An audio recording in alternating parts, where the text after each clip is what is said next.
The Deaf Mage Who Doesn't Want a Fourth Time, Chapter 9, The Second Life That Begins After Death. My name is Sam. I was once a coachman who looked after horses for a certain nobleman.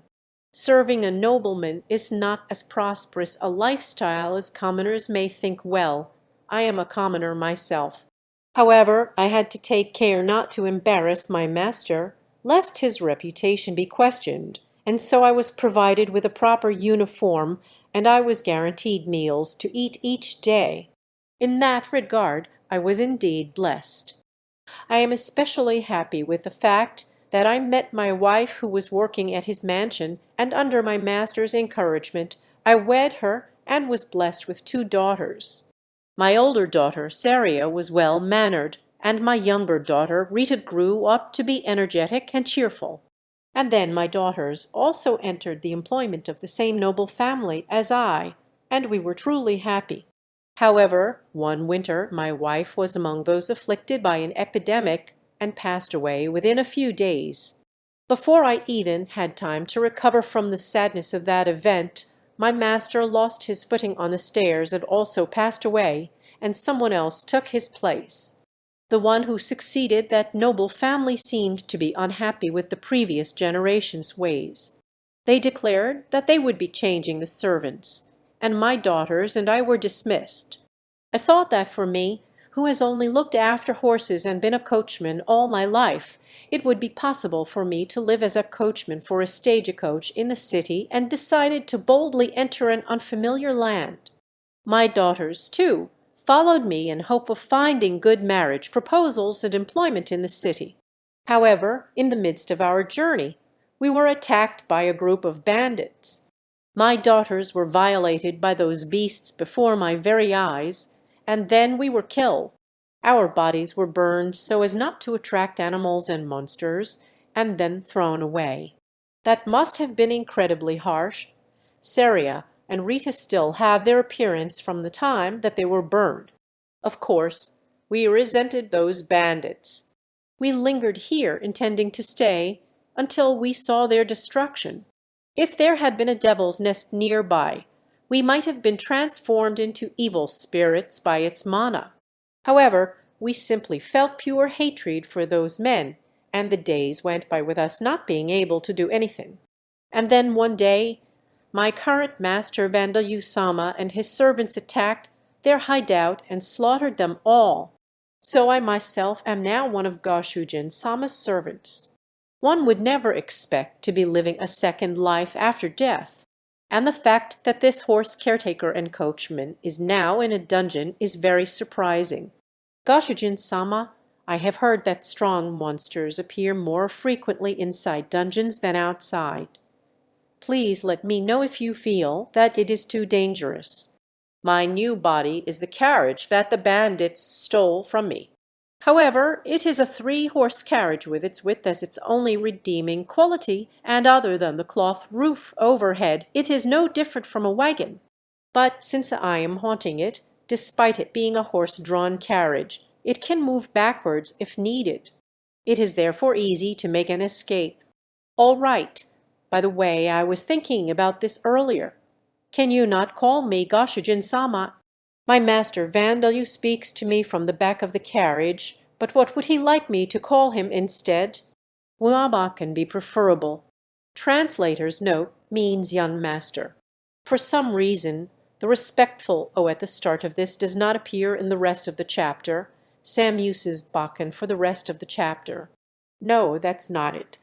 Vandayu is just shy. After all, there aren't many spirits who would speak to him of their own accord like you, Samsen, Darsha. Is that so? I see. As Vandayu-sama's mother Darsha-sama says, none of his servants other than me can talk to him. This is not a matter of courtesy or manners. They are actually unable to speak. Bone Man and Bone Monkey are haunted with the spirits of small animals, not people. They can convey their general feelings, but not speak words. Jaya.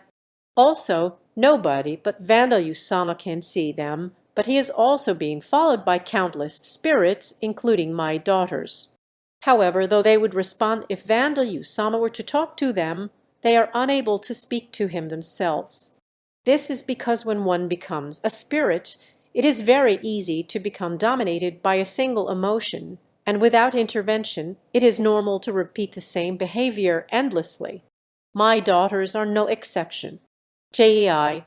However, since I am Bakan's servant, it is only natural that I should show respect to you, and if I were to behave like Bone Man and the others, you would be displeased, would you not?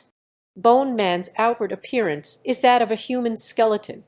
However, since the spirits inside him are those of small animals, Bakan sometimes pats him and spoils him in his free time.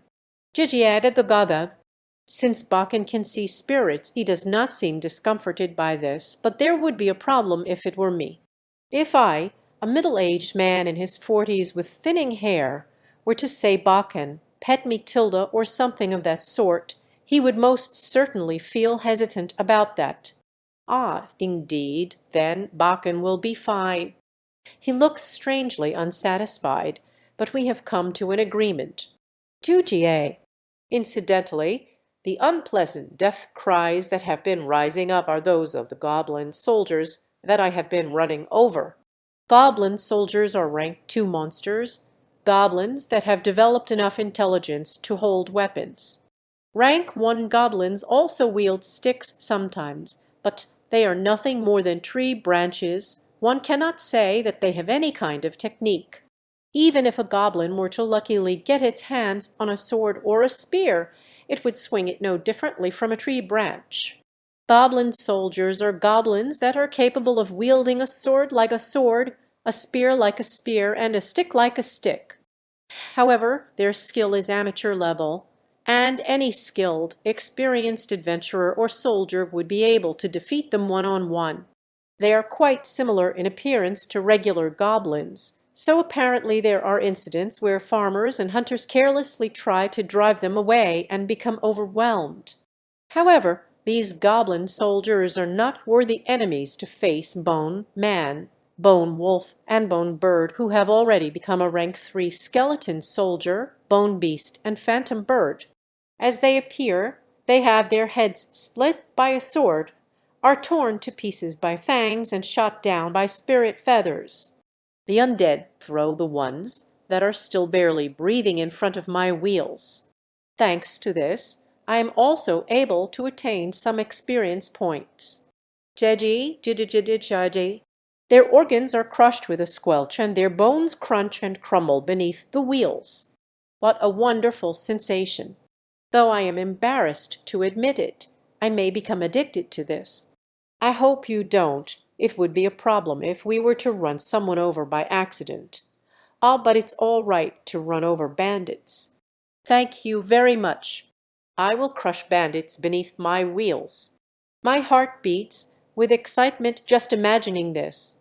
Incidentally, Bone Monkey and Bone Bear are protecting the back of the carriage while prudently checking to see if any magic stones have been generated. Since they are rank 2 monsters, around 1 in 5 monsters drop magic stones.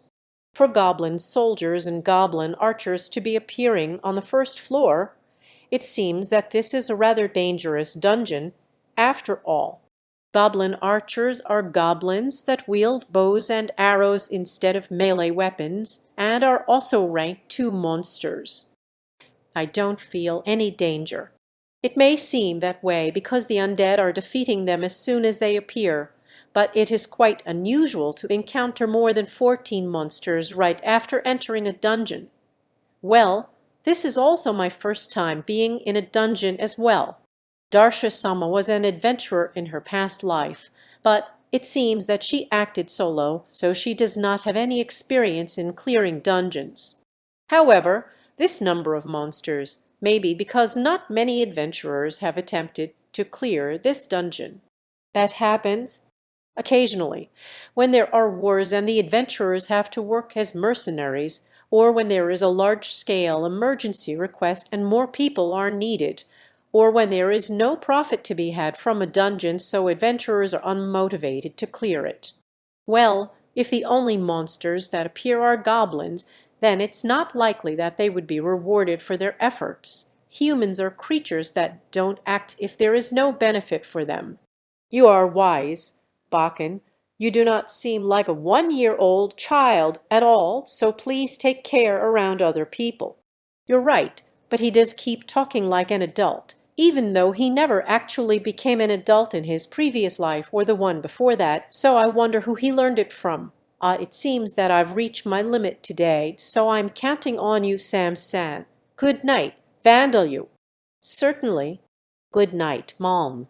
Even as Darsha-sama goes to rest in the bone that contains her spirit, we continue our expedition into this dungeon. However, there are no fierce battles unfolding, and our exploration goes smoothly. The first level's walls and floor were made of stone, and only goblin soldiers and archers have been appearing. There were 14 of them, but the only casualty we have suffered was a chip in the blade of Bone Man's sword. Our spoils are 6 magic stones. The second floor seems more like a natural cave, and though the first floor's ceiling was glowing a little, the second floor is pitch black. Adventurer parties would normally use torches, lanterns, or the torch spell, but all of us, including Bakken, possess the dark vision skill. We can see more clearly in complete darkness than in dim lighting, so this is actually more beneficial for us. The monsters that are appearing are monsters that are like animals and bugs whose body lengths have grown over a meter, such as giant bats, giant moles, giant worms, and giant spiders. Goblins are not appearing here. All of the monsters other than the giant spiders are rank 1, and even if we were to find ourselves in a nest of the rank 2 spiders, we would defeat them easily, so we do not have much trouble at all. However, there are no raw materials to be obtained, and these monsters are particularly unsuitable for eating. The only thing we attained was a single magic stone from a giant spider. The third floor that we have descended to is a wetland. Despite our surprise, the sight and smell of water and dirt are real. When we look up at the sky, there is even a sun-like light source. While we are still wondering whether we could possibly still be underground, Darsha-sama awoke and informed us dungeons are apparently these kinds of places. If she says so, then that must be the case, I thought. But Bakken had his head tilted to one side for a while. Putting that aside, the monsters appearing on the third floor are all rank 1 monsters that one might expect to see in a wetland, such as giant slugs, big frogs, giant leeches, giant lizards, so I assumed that it would be easy for us. However, we encounter rank 2 monsters further in. Acid slugs, slugs that release acidic mucus. Poison frogs that secrete neurotoxins from their tongues. Dadder finches, small birds with quick movements and a sharp beak that could easily pierce a human's body. Though these monsters are rank 1 and 2, they are clearly much more dangerous enemies than goblin soldiers. However, they still have no chance against Bone Man and the others, who are rank 3. Our only casualty was Bone Man's sword, which fell to pieces when he swung it at an acid slug, mistaking it for a giant slug. Having Bone Man's weapons degrade every time he cuts one of the acid slugs down is a waste, so Bakken buried them alive using mud golems. The rest of the enemies were easily defeated. Poison does not work against the undead, who are made of just bones, and even when the dadder finches poke holes in the bones, the damaged bones are easily replaced. Of course, the same applies for me since my body is a carriage. Having some holes poked in my canopy does not affect me in the slightest. The one who has to sew it back together later is me, though. I apologize, Bakken. Our harvest is 7 rank 2 magic stones, as well as the hind legs and internal organs of the giant frogs and poison frogs, and the beaks of the dagger finches. These beaks can easily become a knife blade or a spearhead just by attaching a handle. The hind legs of 2 species of frog are a great delicacy, and their organs are used as ingredients in medicines. The dismantling of the monsters was conducted by Bone Monkey and Bone Man. They crushed several organs and broke a number of beaks, but overall it went quite well. Will you make medicine, Bakken?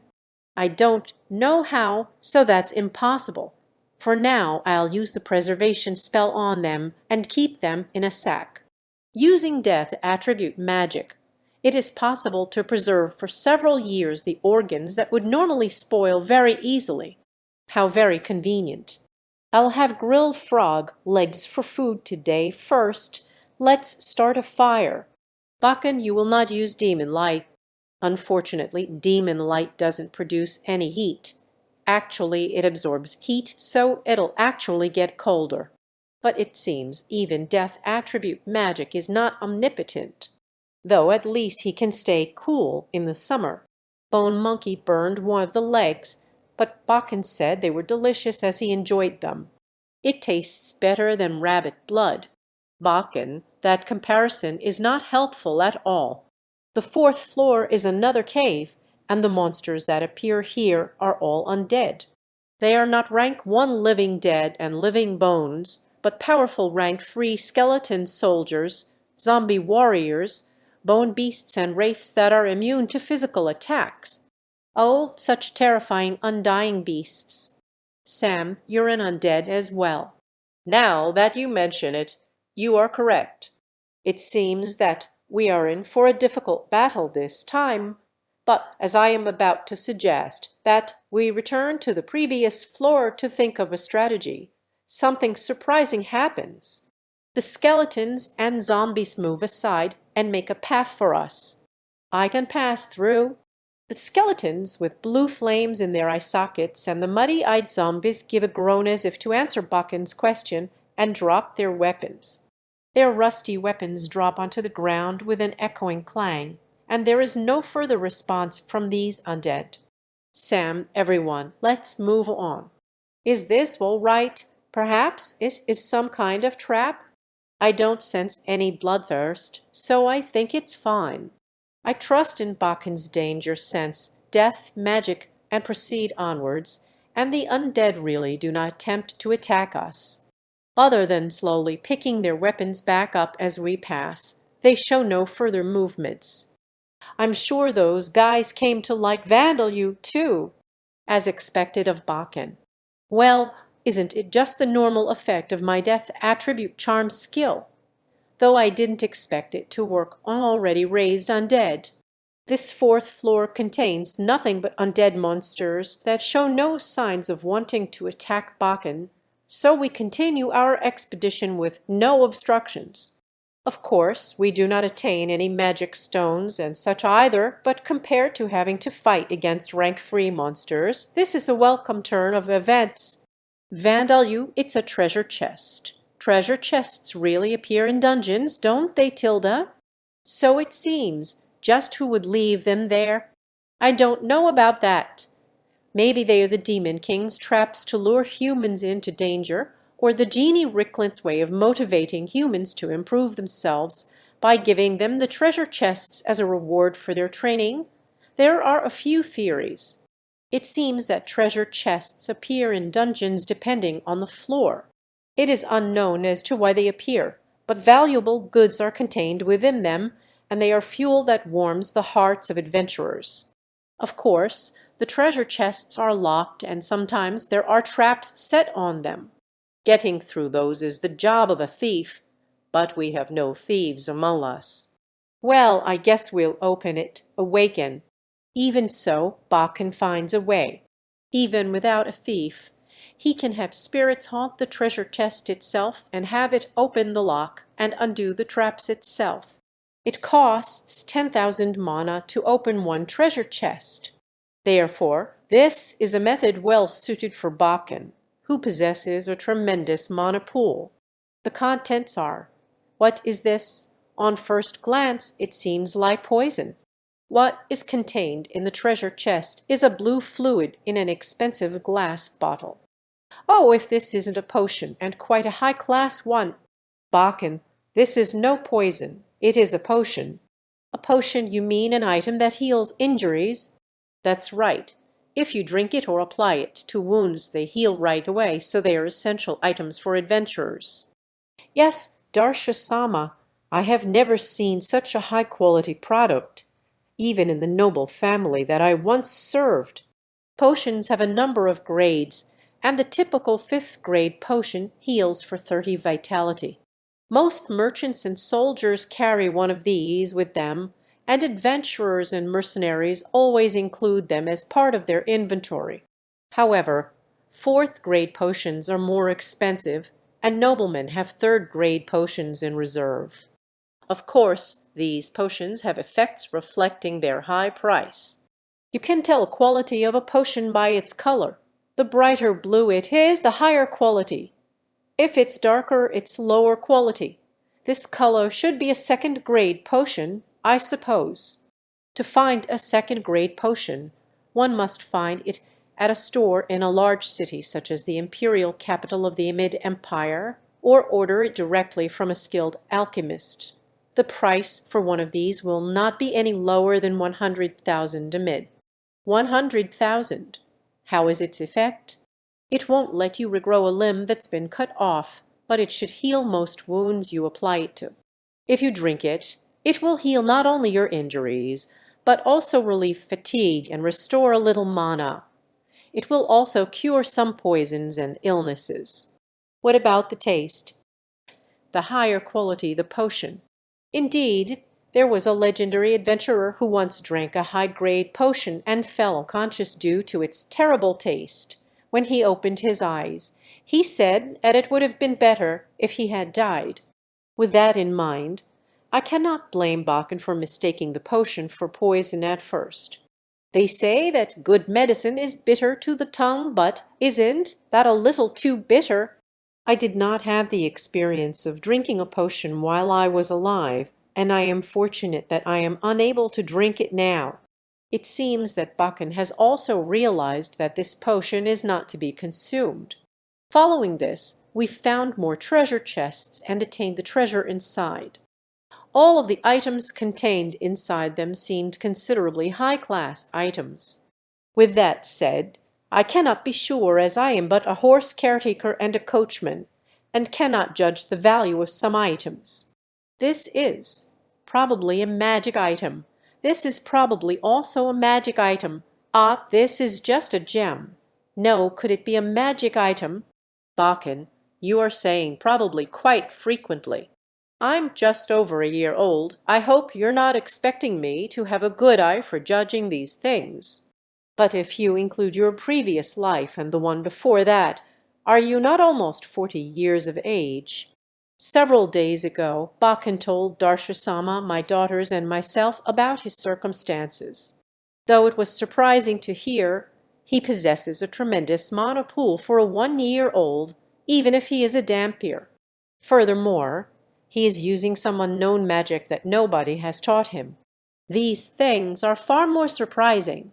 Of course, Bakken also explained the future risks that he faces, but neither Darsha-sama nor I feel any intention of separating ourselves from him. To me, Bakken is my savior and master. Bakken requires my carriage, so how can I abandon my duty? Furthermore, if I were to separate myself from Bakken, I would be nothing but a stray undead monster. That might be true, but there was no magic on Earth, and even though there was magic in origin, I never touched a magic item. Well, to be precise, I never touched a magic item other than laboratory equipment. That is why Bakken says that he had no chance to become good at appraising items or detecting mana. We find items one after another. A knife, a dagger, a broadsword, silver accessories, a ring with a gemstone embedded in it. However, Bakken cannot tell anything about them other than that they have some mana imbued in them, so he cannot tell how valuable they are. Also, Darsha-sama informed us, treasure chests often contain normal knives and stone necklaces, so we should be satisfied that we are finding any magic items at all. And as we descend into the 5th floor, we find ourselves in another home of the undead. They are rank 4 undead, even stronger than the rank 3 undead that appeared on the 4th floor. A skeleton warrior with its entire body dyed red by the blood of its victims a red skull, an orc zombie that has even more brute strength than when it was alive, a zombie that can use magic even after it has become undead, a lesser lip, and finally a living armor that bears the hatred of the dead, moving around even though nobody is wearing it. Quote, "Ah, thanks, excuse us." However, like the undead on the fourth floor, these rank 4 undead move close to the wall to open the way for Bakken. Stop. Bone monkey, bone wolf. I have a feeling there are traps on the floor. The only obstacles in our way are the traps set in the dungeon. However, with Bakken's danger sense death, we can detect and disarm them. I feel death in that wide space on the floor, so it's probably a pitfall. If I make a golem and cover the floor, we should be fine. He makes a golem from the wall and covers the floor with it, nullifying the trap. This method of dealing with traps is only possible for Bakken. Well then, shall we continue? We discover even more treasure chests on this 5th floor than the 4th floor, and attain a number of treasures. And then we open a conspicuously large door to find an enormous room in which a very powerful monster has been waiting. It is a skeleton general over 2 meters tall, wearing golden armor. It is holding an axe that could easily cut a cow in half, and a shield as sturdy as a castle wall. It is so impressive that it is difficult to believe its body is made of only bones. It is enough to send a chill down a spine that I do not possess. And around the skeleton general are 10 suits of living armor, like knights serving their master. This must be a dungeon boss. According to Darsha-sama, who has just awakened, bosses always appears in a dungeon. Bosses that appear at the bottom floor are particularly difficult to defeat compared to bosses that may appear on other floors. Thank you for your courtesy. You're giving that to me. That's helpful. But is that really all right? But like the other undead we have encountered so far, not only does the skeleton general let us pass, but he also offers the sharp-bladed axe and shield in its hands in his devotion to Bakken. I feel bad for receiving a weapon and shield for free, so I'll give you this in return. Bakken retrieves a battle axe and large shield from inside the carriage and hands it to the skeleton general. They are among the better made items that the bandits were using, but they are not magic items. They are normal equipment made of metal. Just these won't quite do so. With that, Bakken produces a large amount of mana from his body. It takes great effort to not have my consciousness swept away by its pressure. Bone Bird stops flying and falls onto the ground. Right before my eyes, Bakken's mana is poured into the battle axe, the large shield, and also the skeleton general and living armors. Ooh. The skeleton general trembles in pleasure as its white skull is dyed black, and the living armors begin to emit a sinister aura. Bakken, it seems they have ranked up. Just what have you done? I just used bloodshed enhancement and energy absorption with about 10,000 times more mana than usual. Why is that? Maybe death attribute magic is just too compatible with undead. Next time I'll try it on Bone Man and the others. If he can cause monsters to rank up by expending 100,000 mana, it will be easy for Bakken, who possesses over 100 million mana, to strengthen his followers. This is a wonderful discovery. I'll try making living armor when I get my hands on some good armor, too. Bone Man can't equip metal armor, after all. Because Bone Man's body is made of only bones, he can equip flexible armor like leather armor, but he cannot wear metal armor. It is too large for him as he has no flesh, and the armor would shift around too much and get in the way as he moves his body. Because of that, we cannot use metal equipment except for shields. The nearby skeleton general is wearing full plate armor made of metal, but he is a high-rank monster. There is surely some trick behind that. But rather than trying to figure it out, it is more important for me that Bakken is planning to make more new undead. Bakken, if you are planning to do this, please use my daughters. I believe if you were to give them bodies, they would be able to speak as they did when they were alive. I think that it would be pitiful for my daughters to be spirits with the appearance of burnt corpses forever, so I take this chance to request that Aachen uses them. Syria and Rita were just maids, so they do not know how to handle weapons, but they can do housework. They are not professional chefs, but they can cook basic things. Aachen blinks and falls silent, and then gives me a reply, all right. But this is only going to happen if I get some good armor, so I think you're going to have to wait a while. I can't go into towns to buy some, and most bandits wear leather armor. I understand. Thank you very much, Bakken. I do not know how many months or years it will be, but the day may come where this father and his two daughters can talk to each other like they once did. That is enough hope for me. However, it seems that wish will be granted sooner than expected. Behind the door past the skeleton general is a treasure storage room containing about as much treasure as the amount that we have already collected so far. Inside there are two sets of good armor that Bakken wanted. Oh, if this isn't another magic item! Suits of metal armor with mana imbued in it. They are designed for female use, where other suits of armor are usually unrefined in shape. These suits of armor have elegant curves and there are decorations embedded into them.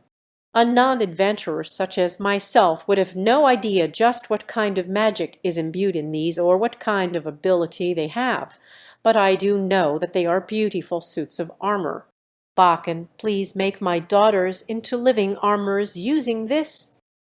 I just want to make sure you're all right with this, with these suits of armor. For some reason, Bakken seems dissatisfied. As I reply, of course, he looks at the armor again with half-closed eyes and whispers. No matter how much this is a fantasy world. High-leg leotards, bikinis. Is this what armor of this shape is called on Earth? No, they are swimsuits. I wonder if there are swimsuits in this world. Well, I suppose it's fine. Now that I think about it, it's not worth hesitating over. And so Bakken places Syria in the armor that he referred to as a high-leg leotard, and Rita in the one he called a bikini, pours mana into them, and successfully creates living armors. Unexpectedly, the required amount of mana was over 10 times that needed to create stone golems, but I am grateful that my daughters have received new bodies. However, this treasure storage room is a dead end. There is no staircase that continues to the next floor. It seems that this dungeon is only 5 floors deep. Our first dungeon expedition is finished, and the skeleton general sees us off as we return the way we came.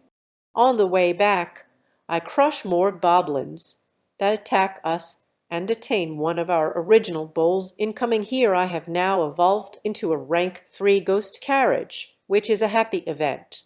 The most difficult battle I faced in this dungeon was that with the stairs that I had to go up and down.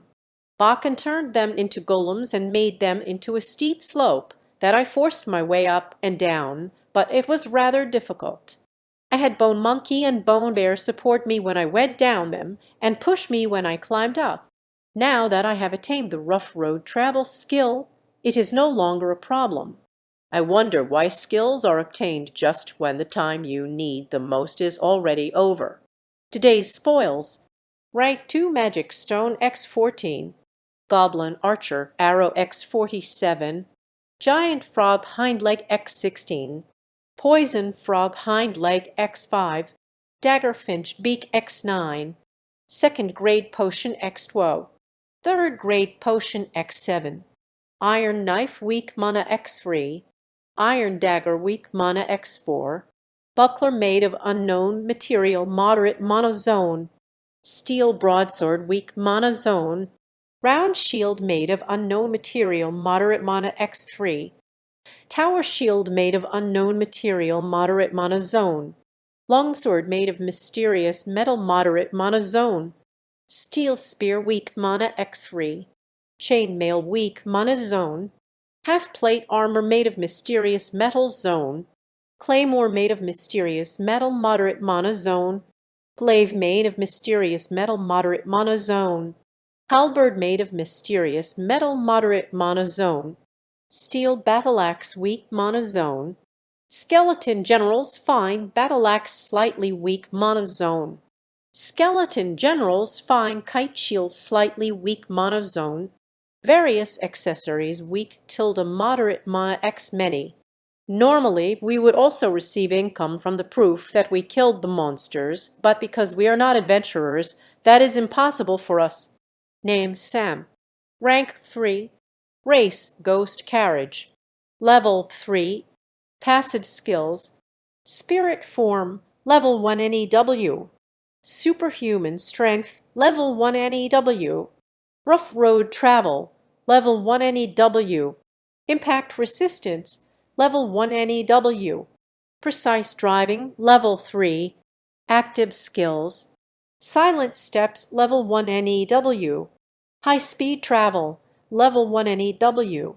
Charge Level 1 NEW. Monster explanation. Ghost carriages. These are undead consisting of a spirit that had lingering regrets in this world and now inhabits a carriage as an evil spirit. Their appearance is that of a carriage driven by horse and coachman made of mist, but the main body of the evil spirit lies in the carriage itself. The horse and coachman are but a manifestation of its spiritual body.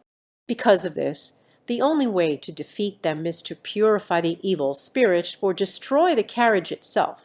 Their main method of battle is a ramming attack using the carriage, or rather, this is their only method of attacking. However, depending on the type of carriage, there are some with armaments such as spikes attached. Riding in them is usually impossible as they are often reckless, but if they are ridden, they are said to be very comfortable as they possess the rough road travel and impact resistance skills. As proof of defeating one, a carriage component with a magic stone is used. The raw material that can be obtained from it is the mana-imbued carriage itself. It is seldom used as is, but when disassembled, its components have various uses. To carry the carriage intact, one would need a horse or a carriage of his own. Ghost carriages are fundamentally rare monsters and do not normally appear in devil's nests. All known incidents of ghost carriage appearances that have occurred were stagecoaches of abandoned areas that have turned into devil's nests.